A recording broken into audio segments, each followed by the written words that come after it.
Welcome to the Innovators, the podcast where we talk to the people building the future. In each episode, we sit down with technologists, founders, researchers, and engineers who are doing real, impactful work.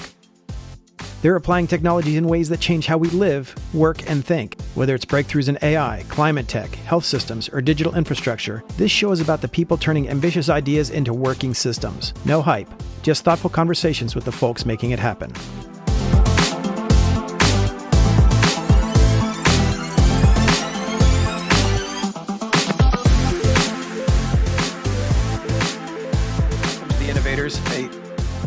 Welcome to the Innovators, a show about amazing people doing awesome things. I'm John Biggs. Today on the show, we have Arthur Chen. He's the CEO and co-founder of Verity Agriculture. Welcome, Arthur. Thanks for having me, John. Yeah, so tell me a little bit about Verity. What do you guys do? Yeah, so we're basically building physical AI for farm infrastructure, and we're starting with focusing on irrigation infrastructure, which is one of the most critical pieces of assets for farms worldwide. Okay, so what does that entail? So infrastructure is, are we talking like pipes? Are we talking like controllers? What does it do? Yeah, so the basic idea here is we are bringing this legacy farm infrastructure into the 21st century. When you walk onto a farm today, you'll see a lot of infrastructure out there, right? There's pipes, there's valves, pumps, and many other different types of equipment as well. And essentially, the way that this is all operated today is manual. About 95% of farms still operate their operations in a manual way. So it's workers going out to the field to check, every piece of equipment and operate it as well. And you might have expected that, technologies like automation would have solved these challenges for farms long ago. But the truth is that the majority of farms don't use automation today because it's traditionally been too expensive. These are often custom, bespoke installations that you need to do special construction on in order to get working. It's often difficult to actually operate and maintain at scale as well for everyday farm workers. And there's a lot of point solutions out there. So a smart valve is, it's helpful, but ultimately, processes like irrigation, for example, are a lot more than just controlling a valve. And so a lot of solutions out there only do one thing at a time. So the goal is to optimize irrigation, right? So you basically have these smart valves that go on and off, and then you have some way to control where it's going on and off. So if there's part of the field that needs more water, then you can send that way, right? Yeah, exactly. That's one way it works. But the general idea is that we've built these fleets of smart devices where they can simply retrofit on top of the existing infrastructure on the farm to make what's already there smart. So rather than replacing the infrastructure that's out there, you can turn an existing analog piece of pipe into a smart pipe, essentially. And with what we've built, it's modular, so it can basically make any type of equipment on a farm smart. So, from your pipes to your filter stations, your sulfur burners, and so on. All of those types of equipment that you find on a farm, we're able to retrofit to and actually make it smart. So by doing that, we're not only optimizing, processes like irrigation so that farmers can produce better yields or save water, but really importantly as well, we're also automating a lot of these repetitive manual workflows where farmers are, walking through fields all day just to check their equipment or just to operate their tools in a certain way. And that's something that, we're helping them to automate in a really easy way. Two really big things here, for us as founders. We come from, our own backgrounds, we're coming in from farming families. So this is very close to our hearts. And, it's something where we've seen, our own families, farm in ways that have been really traditional. And we're in a time where, there are economic uncertainties and climate uncertainties that mean, farmers are dealing with a lot of challenges, right? Everything from rising labor costs to problems like, extreme water scarcity and extreme weather as well that are making it very tough to farm. And so, the idea of what we're doing here is to make sure that we can make our food systems, our, food production systems resilient and able to weather these types of uncertainties that are out there. What did it take to build something like this out? It sounds like it's like kind of commodity hardware, right? What did it take to connect everything? Yeah, and that's the interesting part, right? The hardware itself, is it's something that can, we're trying to make it commoditized. But when you look at the traditional automation solutions out there, a lot of what's out there is actually custom made. Essentially, it's something where you have to ask a consulting firm to design a certain setup for you in order for it to work properly. And that's where, the costs of that, balloon significantly, right? And that's how they make their money. And so what we've built here is basically we've designed hardware that is designed to be commoditized, something that you can put on every farm on the planet. Mhm. And that's how we see that this actually makes this impact. What's interesting here is that building the hardware itself is not enough. It's really about the software that connects all that hardware together, about how these smart devices work as a fleet to accomplish different types of tasks on a farm. So, as one example, even just to do basic irrigation, you can't just turn on devices at a whim, right? They have to work in a certain sequence with each other against hydraulic integrity requirements. Because, if you turn a valve on too early or too late, you could either run out of water on the farm or you could actually blow something up. So there's a lot of these different system level considerations that you need. And that's a lot of the software and firmware that we've developed here to help with that. Interesting. In terms of getting investment for this, hardware is hard to get investment for. How did you guys raise?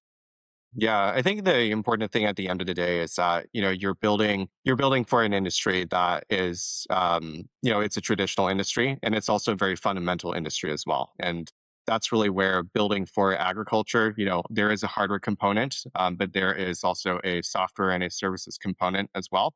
At the end of the day, what we're providing to farms is an alternative form of labor, one that is digital instead of, being human, essentially. And that allows them to do things that are very valuable. And because we've been able to demonstrate significant, adoption within this sector that traditionally is tough, and with building hardware as well, we've been able to build out the proof points that have been able to secure a significant amount of investment here. And with investors as well, it's always important to really work with strategically aligned investors as well. So we work with a number of hard tech investors who invest in resilience and rural dynamism, as well as companies that invest in agriculture technology, of course, and climate tech. In terms of growth and change in this industry, how far along is it? Is it just you guys and a couple others who are turning it into, like, I don't know, some roboticized farm systems, or is it? I can only imagine, like John Deere and all those folks are super computerized as well, right? Yeah, so they are super computerized, different kinds of equipment though. So John Deere, of course, specializes in Sure. mobile machinery and tractors. Where we're working in infrastructure, this is an area that's pretty much not digitized at all. You, of course, have some of these, consulting firms that are incumbents that have been able to, build some automation out there. But again, there's only about 5% adoption. And, really it's the 95% of the market that still hasn't really been able to adopt automation in a meaningful way. So there's ourselves, there's a couple other companies here really, building into this emerging segment of the market, which ultimately is the largest part as well. And, we see infrastructure as, one of the sort of overlooked, asset classes within agriculture. And irrigation within that is one of the biggest classes of equipment, even just within that infrastructure piece. So I have the sense that the average farmer is probably not in front of a spreadsheet all day. Has that changed over the past decades, or is that still true? Are they still out there, like, I don't know, milking the cows and all the other good stuff? And how would they use your tool if their attention is focused on the cows, right? Something like that, or Mhm. the crops. Yeah, exactly. And you're exactly right. Spreadsheets, of course, more common in agriculture now, but when you're really working on the operation side, traditionally you're not going to, you're not spending a lot of time in front of a spreadsheet. You're out there in the field, you're solving in very immediate problems, that exist on a farm, making sure your crop has what it needs, making sure that your equipment and your infrastructure is all working properly as well. So it's a job that requires a lot of firefighting.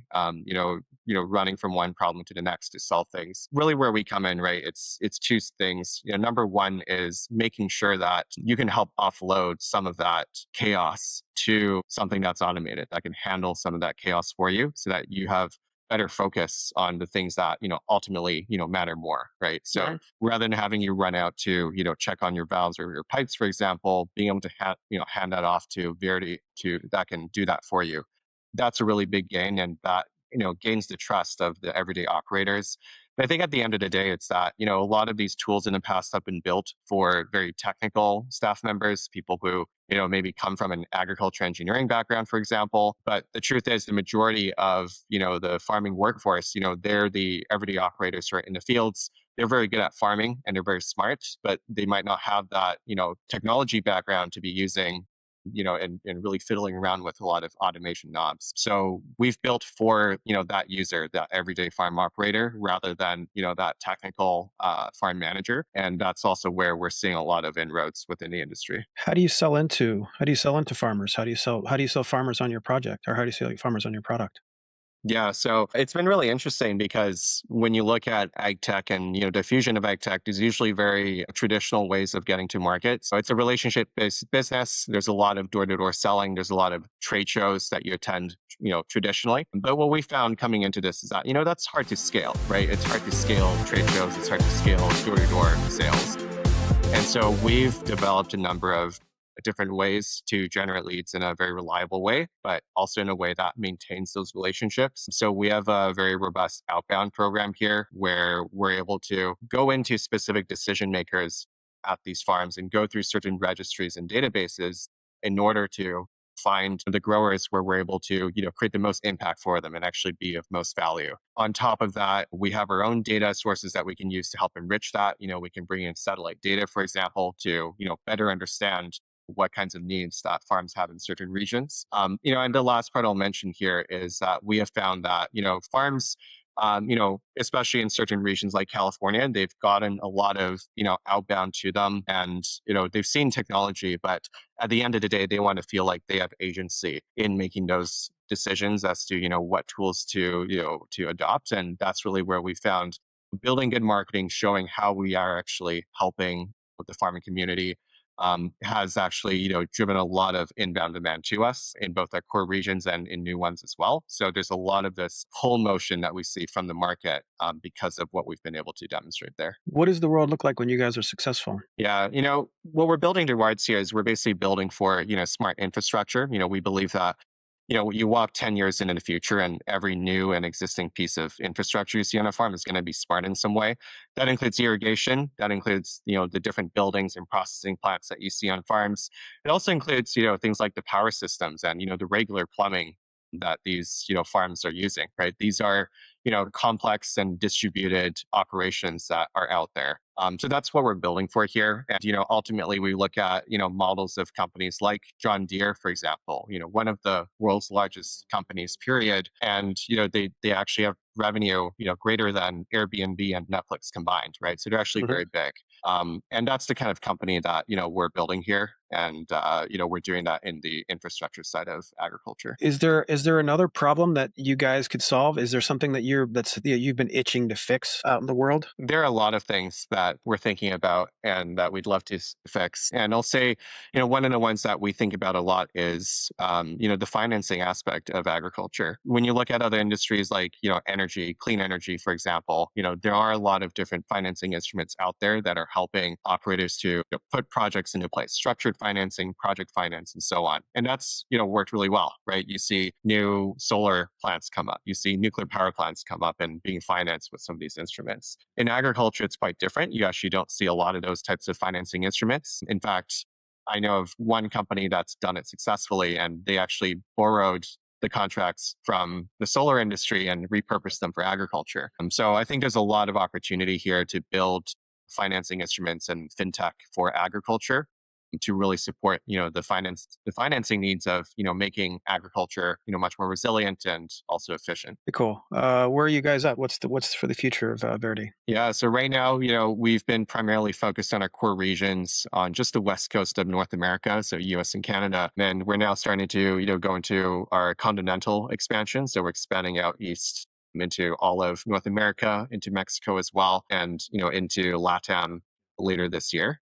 We've seen terrific growth in the past year. We've grown our sales about 16x. And really, from here on out, we're looking at how we can, sustain that growth and keep bringing value to, these other regions where we've seen a lot of pull from. Are you guys still raising? We aren't currently raising, but we will be raising our Series A in early 2027. Yes. Well, then how long have you been at the project?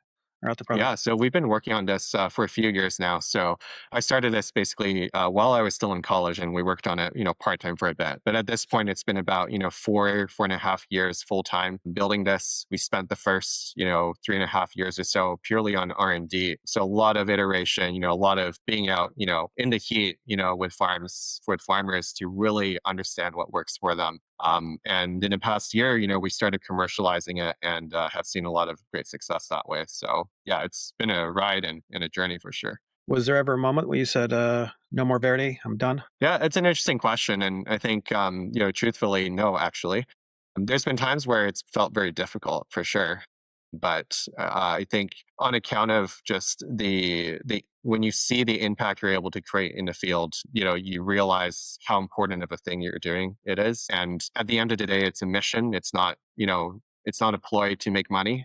It's a mission to actually change the world, and financial outcomes can come once you actually build something big and build something impactful. Very cool. Arthur, thank you for this. It's been really fascinating. All right. This has been The Innovators. I'm John Biggs. We'll see you next time.